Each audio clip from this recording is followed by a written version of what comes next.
past few years, a lot of people have been picking up these old SLs and restoring them.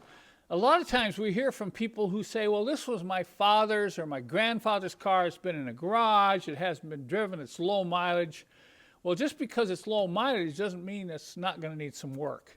And one of the things that's often neglected on the restoration of these cars is the V-belts.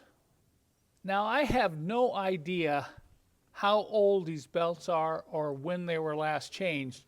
And you can't tell by just looking at them. I'm going to use tires as an example. How often have you seen a tire that has nice tread, nice sidewall, and you find out the date is, over 15 years old?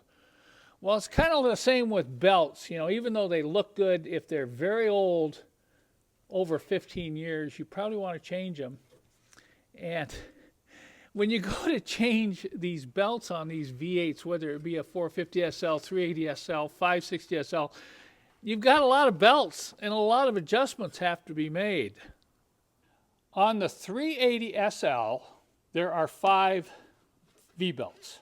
And very similar to the 560 SL, but they're slightly different. So you have to be a little bit careful when you order these belts.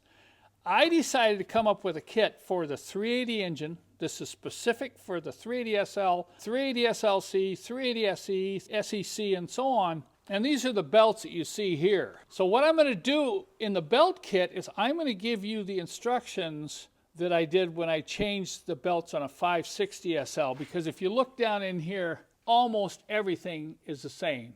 The bolts, the adjustments, how to get access to each of the belts. There might be minor differences, but at least with this kit here, you're going to get full instructions on how to get these belts off, get the new belts on, and get them adjusted properly.